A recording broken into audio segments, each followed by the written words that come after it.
Uh-huh. I don't know if you could take it. No, you wanna see me naked, naked, naked. I wanna be a baby, baby, baby. Spinning in as much as I can go for big. Like a whistle on the brown. When I get like this, I can't be around you. Too late to turn down a notch. 'Cause I can into things that I'm gon' do.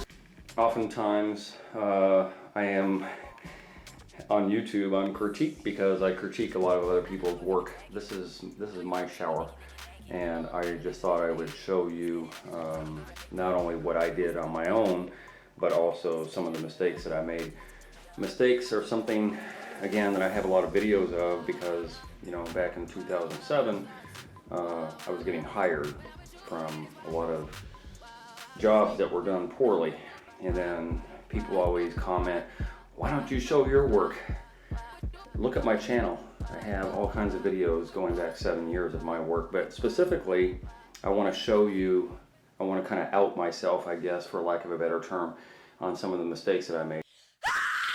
This shower originally was builder's grade tile, non-sanded grout, a lot of issues with it. I had some tile that was glued up at the bottom because the sheetrock was pushing through, and I wanted to save it and preserve it for the time that I was ready to do my own shower, which took a while.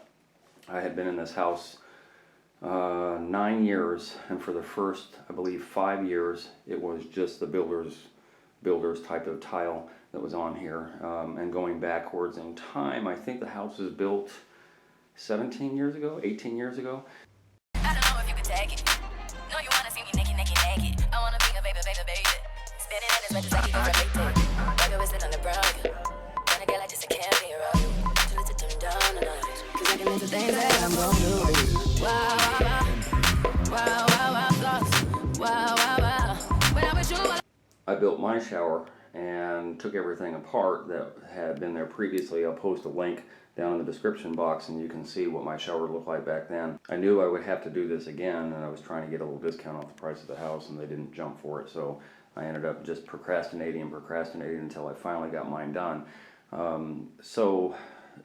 Going forward with it, I had some design ideas. I knew I wanted travertine back then. I was doing a lot of travertine on showers, and I just knew that that was something that I wanted, you know, natural stone. I also like the contrast of the fake tile, the fake wood tile, the darker color, although I kind of messed up on the grout. The grout ended up lighter than I wanted it to be. But I knew I liked the dark and the light contrast. I also knew I wanted natural stone, and having said that, natural stone takes more care. You know, like on this, you wouldn't use bleach products. You would use natural soap and a scrub brush, plastic scrub brush, to clean everything. There's not really good ventilation in my bathroom, so there is a little surface mold and mildew that comes up because it is natural stone. Sometimes on the tile itself, sometimes on the grout lines, but again, it's just surface stuff, and you know, I make sure I clean it off. So what I did was a tumbled marble on the floor, which again, with tumbled marble, it has a lot of pits, and I knew that the grout would fill all the pits and all that stuff. I also knew that I would be diligent on making sure that I sealed this very well. The way I build my showers, if you watch my videos, is exactly the way I built it here. So there is on the shower pan, there is a couple coats of Red Guard, so that the shower pan surface is actually waterproof, even if water gets through here. Having said that, I still was very diligent about sealing everything, and I think I did it 3 years in a row. I think every anniversary I would just not use the shower for about a week. I would put a fan on it 24/7 to make sure if there's any water content that I got rid of that first. Then I would reseal. Reseal is just adding more seal on it so that the water beads up. And if you see, the water still beads up 4 years later. And that's what I was looking for. So just as a FYI, if you do use a natural stone, make sure you seal it well. I mean, you know, any shower should be sealed, but especially on natural stone. This is a polished travertine, 16 by 16, and even though it's polished, it could absorb water. Although, again, I think a lot of people out there are paranoid. Water generally comes off of the walls relatively easily. It's a vertical surface, and any type of water content is evaporating within a few hours of taking your shower. So I wasn't too concerned about that. But again, there's care when it comes to this. If I had to do it over, I don't know that I'd use travertine. I think I would use a porcelain that looks like travertine. That way I'm not so conscientious of the tile as I would be just the grout lines alone. Then of course, everything being natural stone, I also put a little corner shelf in there. Not a really shelf, but you know, for a woman to shave her legs. I put a natural stone soap dish in there, and the niche is all natural stone. These OG, what they're called OG pieces, and I call them basically trim, were quite expensive. I think these are $8, $9 each. So I wanted to not spend as much on that trim as I had to, which I'm going to get to one of my other mistakes on the other side here in a minute. But, you know, as I do on all my niches, I made it, you know, as long as possible, or as long as I usually make them, which is about 29, 30 inches by about 12. 12 is about the highest shampoo bottle I've ever encountered. And so that's the reason for that. And then the natural stone little 1x1s in the back.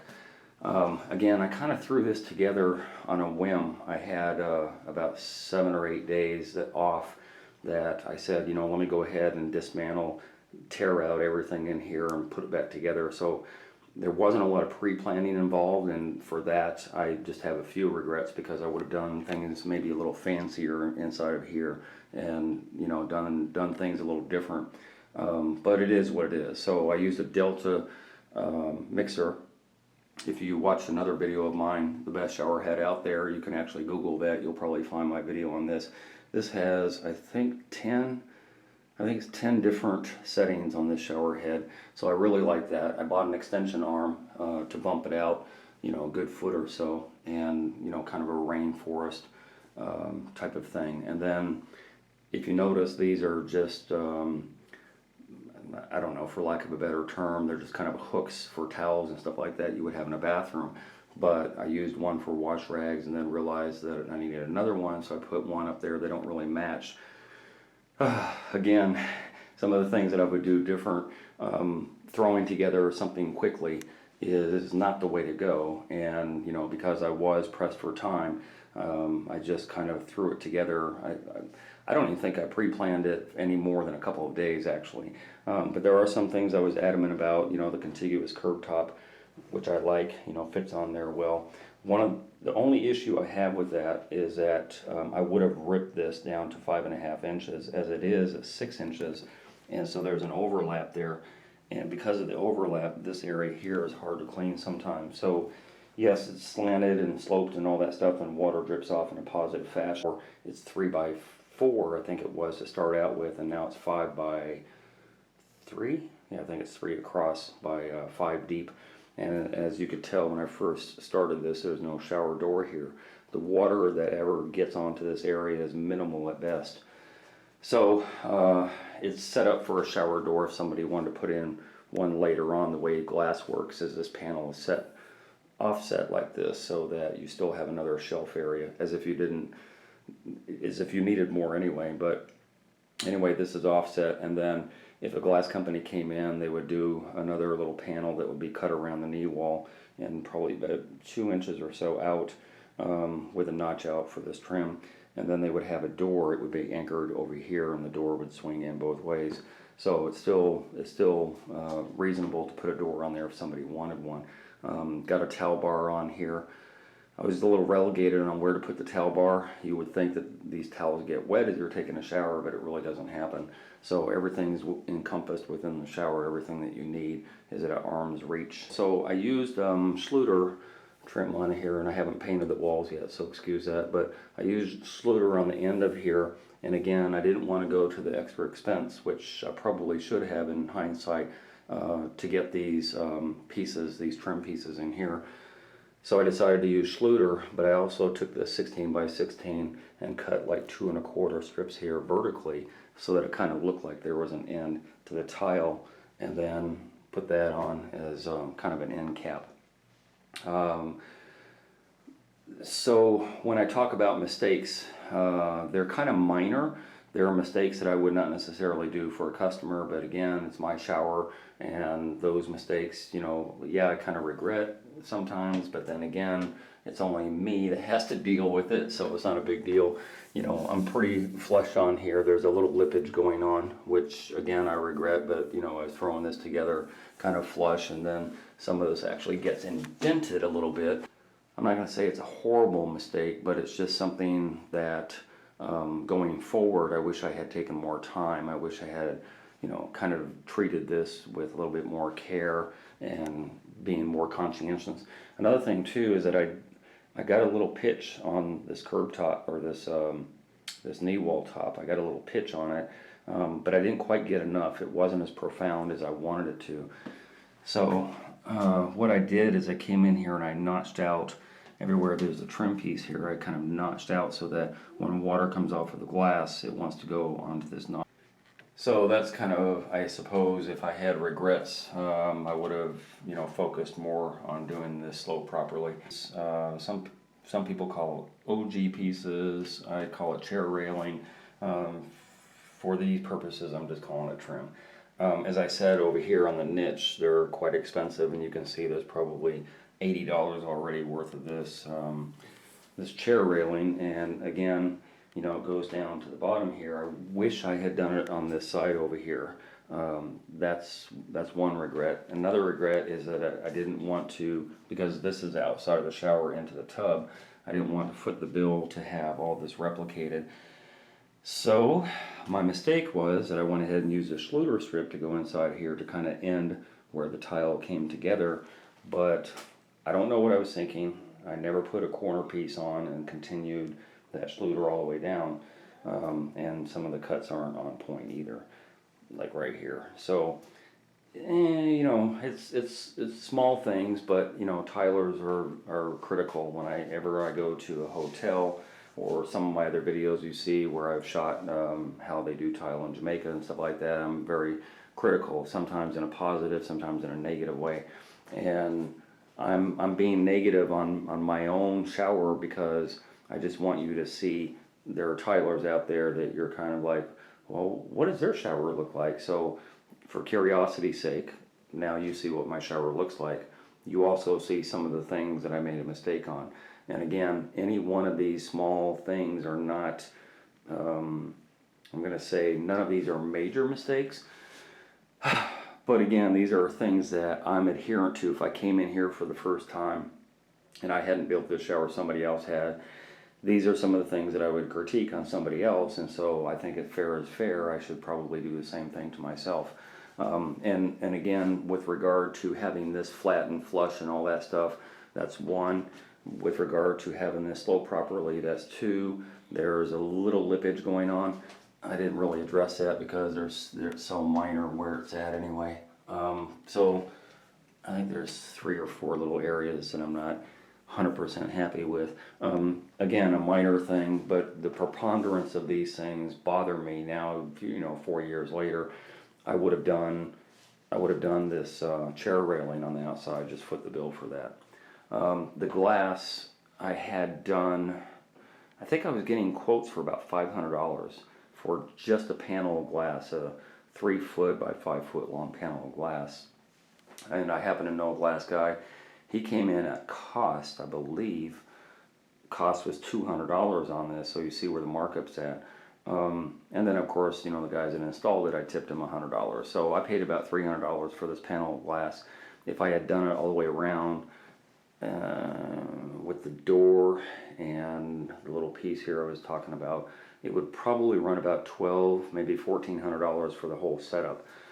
Again, that's not necessary. If somebody wanted to retroactively put that panel on the door in, they could.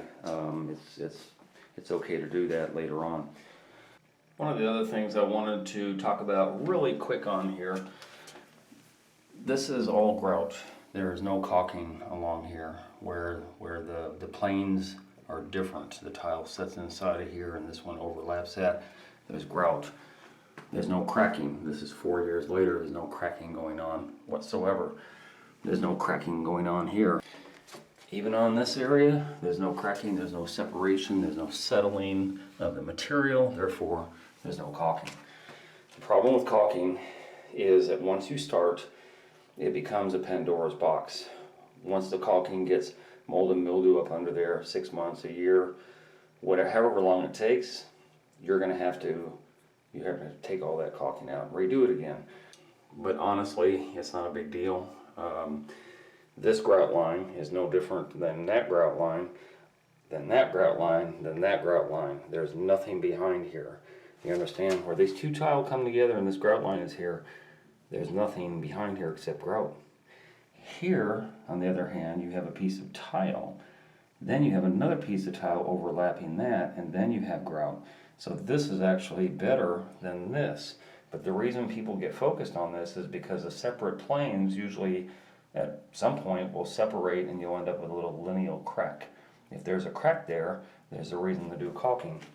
Otherwise, in this entire shower, even on the floor area, there's not one piece of caulking on here whatsoever.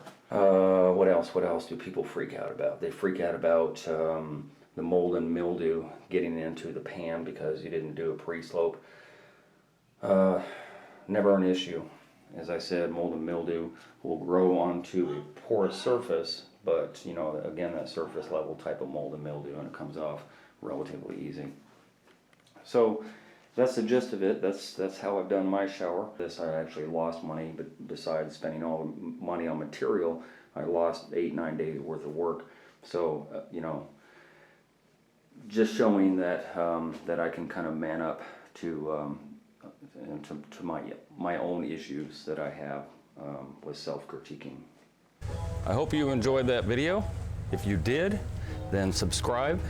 Hit that button and subscribe. I make nothing off of YouTube, so please be a Patreon member.